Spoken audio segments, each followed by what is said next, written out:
Bom dia, vamos dar início à terceira aula teórico-prática de duas unidades curriculares, Análise Espacial e Análise em Modelos Raster. Como já temos vindo a referir em aulas anteriores, a utilização de sistemas de informação geográfica na gestão de recursos naturais baseia-se normalmente em processos de análise espacial e em processos de análise em modelos raster. Portanto, estas duas disciplinas andam sempre associadas uma à outra quando queremos fazer trabalhos de aplicação concreta. Vimos nas aulas anteriores como é que as disciplinas se interligam e vimos também que trabalhamos sempre sobre ficheiros raster ou sobre grids, matriz, portanto, que é a designação normal deste tipo de ficheiros, e que será a associação de vários rasters, ou seja, de várias variáveis, que nos vai permitir definir um modelo raster e efetuar os nossos cálculos.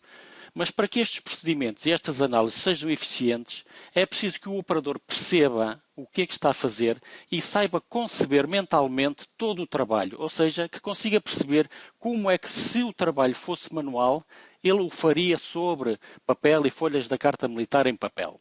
Portanto, é fundamental que ele consiga formatar a informação e perceber como é que ela vai trabalhar uma com a outra. Vamos fazer um exercício totalmente de raiz. Vamos criar um projeto novo. Começamos por definir o sistema de coordenadas e o objetivo será calcular a bacia de visão ou as bacias de visão a partir de um ponto de observação e depois calcular o caminho mais adequado para chegar a esse ponto de observação. Portanto, criamos um projeto de raiz, definimos o sistema de coordenadas, atualizamos com as folhas da carta militar, atualizamos com o polígono referente à área de estudo, neste caso o Parque Natural do Alvão, e depois, como referimos nas aulas anteriores, criamos um polígono retangular que seja maior do que a área de estudo. Uma vez que vamos trabalhar com modelos raster e operar cálculos dentro da área do Parque Natural do Alvão, é necessário que disponhamos de toda esta folga para podermos fazer os cálculos nos limites do parque. A seguir, atualizamos com informação referente à altimetria, calculamos a TIN, derivamos a TIN Grid, que é um modelo raster, e vamos começar a trabalhar. Portanto, começamos por criar uma shapefile nova, onde vamos vetorizar o ponto ou os pontos de observação. Shapefile do tipo point, definir o sistema de coordenadas, depois procurar o ponto mais alto na área de estudo. Reparem que o ponto mais alto está nesta zona. Procuramos nas folhas da carta militar e vamos utilizar, por exemplo, o vértice de Caravelas como ponto de observação.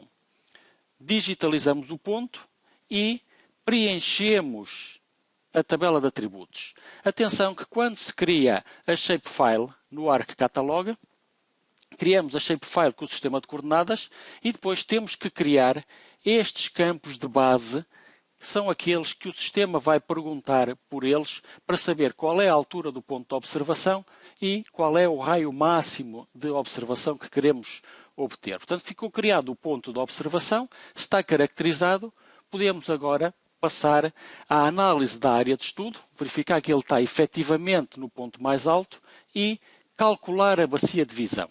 Portanto, Arc Toolbox, 3D Analyst Tools, Visibility, Viewshed. Viewshed é a designação em inglês de bacia de visão. Portanto, quando acedemos a este menu, abre-se uma janela de diálogo que pergunta aonde é que está o modelo digital do terreno, é a TIN Grid do Parque do Alvão, aonde é que está o ficheiro que contém o posto ou os postos de observação ou de vigia, pergunta pelo local e pelo nome de saída.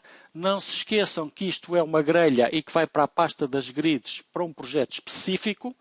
E, por fim, antes de efetuar os cálculos, temos que aceder a Environments, abrir o Processing Extent, dizer que queremos que os cálculos sejam efetuados para o nível ou até ao nível exterior da área de estudo, portanto, o polígono que nós criamos com a área de folga para efetuar os cálculos.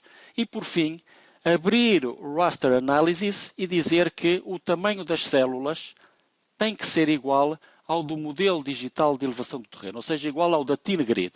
Após configurarmos o ambiente todo, operamos a ferramenta e ela calcula a bacia de visão para toda a área de estudo. Reparem que calcula para o parque e para a área de folga.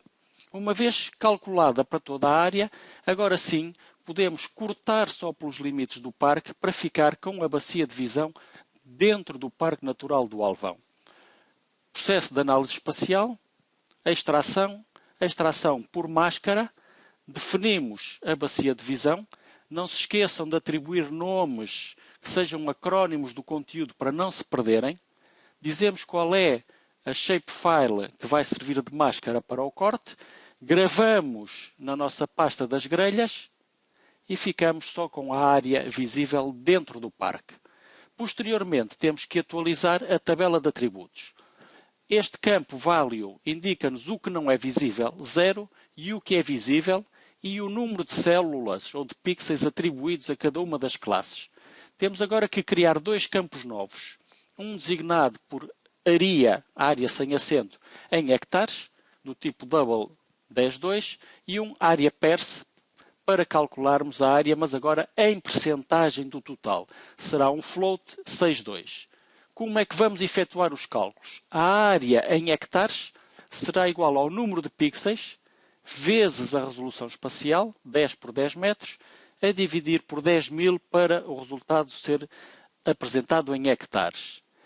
A área percentual obriga a que, previamente, façamos o summarize e o statistics sobre o número de pixels. Portanto, botão direito, statistics, copiamos o sum, o número total de pixels, e depois a área percentual vai ser igual ao número de pixels de cada uma das classes, a dividir pelo número total de pixels vezes 100.